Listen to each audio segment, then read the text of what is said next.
What's up, everybody? It's Marcus D'Angelo, and we are back for another episode of Everybody's Got a Pod. And of course, I am joined by the $1 Million Man. He's back. He's the Hall of Famer. It's Ted DiBiase. Ted, what's going on, my friend? Brother, tomorrow is Thanksgiving, and I feel good because I'm home with my family. You might say I feel like $1 million. So anyway, who wouldn't? I'm ready to rock and roll, brother. Let's do it.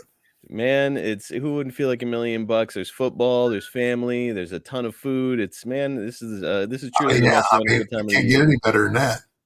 Oh, brother, I'm pumped up about it, and I'm also pumped up about what we're doing here today. It's our 7th edition of Ask Ted Anything, and Ted, incredibly, you got more than 300 fan questions whenever you put out for this online. I don't think we're going to be able to get up to all of them.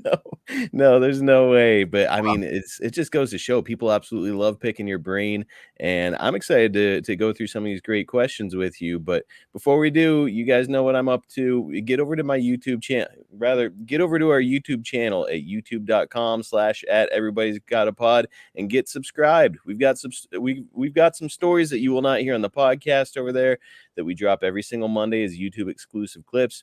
We have short bite-sized videos from the podcast, and we're doing two giveaways. This time it's Ted's new Target exclusive. Hang on, let me get all these together. It's Ted's new Target exclusive action figure, and we've also got, hopefully everybody can see this, I picked up one of those. Yeah, I think that's a Walmart special. Our Walmart exclusive.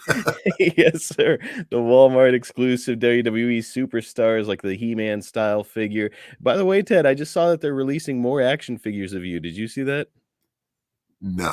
Yep, just came out. They did a big announcement. They announced it? Yeah, it was like last week or something. I meant to text it to you and totally forgot.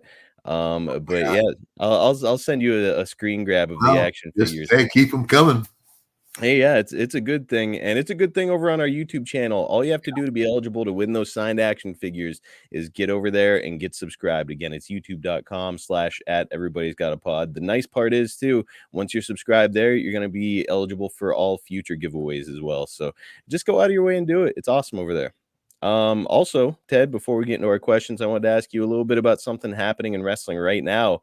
Randy Orton has made his return to WWE after being gone since May of 2022. Ted, he is 43 years old, and he underwent fusion surgery on his lower back and was apparently even advised by some doctors not to return.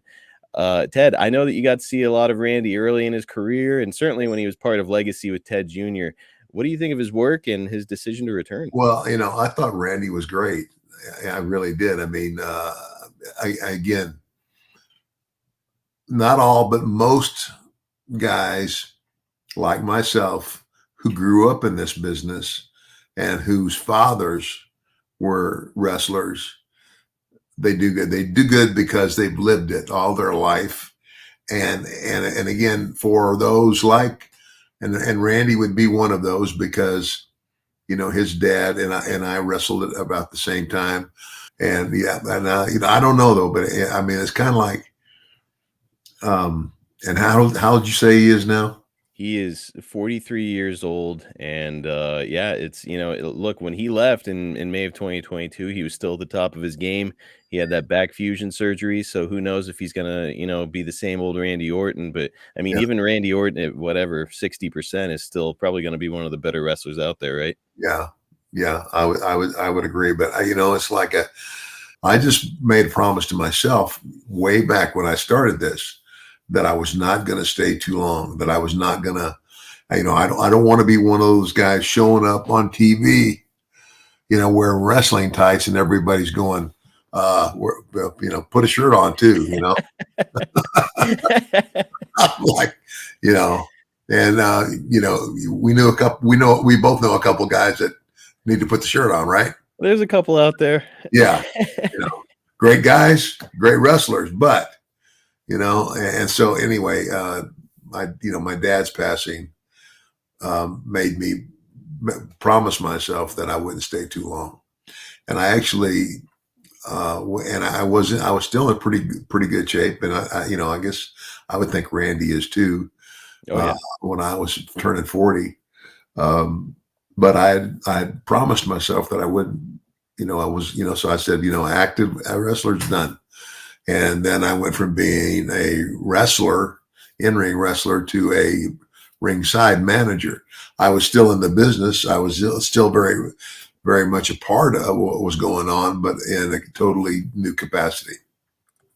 Now, I mean, Randy's had a really long career now. He's been in wrestling for 20 years, as a matter of fact. And I mean, if you were advising him, would you advise him to hang it up now, or do you think like, okay, modern medicine, keep going, kid?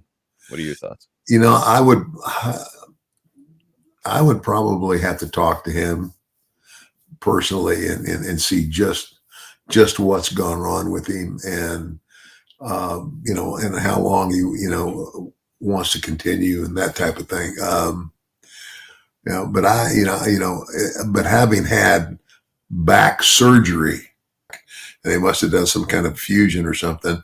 So you want to go in there and start taking back bumps again? That Yeah. does, that doesn't make sense. I don't know. Again, I would have to talk to Randy, and of course, and to know, what his doctors have said, and what the severity of his back issues are. So Yeah, I know that it was a fusion, and like I said, though, I mean, 43 now in pro wrestling. That's like, it's nothing. You've got guys much, much older, still active and still working at a pretty high level. But yeah, I mean, certainly something for him to think about whenever it comes to his future health and how he's going to be moving around when he's in his 60s and 70s. yeah. But I mean, overall, Ted, Randy Orton, his career, like, what do you think has made him connect so well with fans over the years? Um, Again, the one thing that you can't teach anybody, and I don't care whether you're a wrestler, a movie star, in the entertainment industry, you have to have charisma. And if you have charisma, your charisma can be enhanced, if you know what I mean. It's like you can help somebody, pour it on a little more. But Mhm. you can't teach anybody charisma. You either have it or you don't. It's the spark. I've seen guys go out and have technically a good match.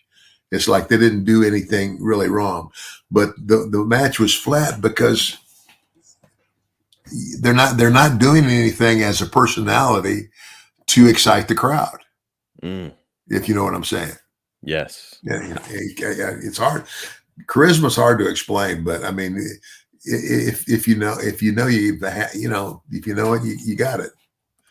Uh, I've heard a lot of people refer to Brad Armstrong in that way, where they're like, God, just incredible, perfect technical wrestler, great shape, great look, but like on the mic, he just didn't really have that kind of pull people in type charisma on the microphone, yeah, right? yeah, that's correct, and you'll notice it too. A lot of times, the purpose of a manager is you got a guy that's really good, looks good, uh, his work is really good, but again, you put that microphone in front of him and and so a lot of times a manager is given to somebody to add that charisma, to be that the spokesperson for that person.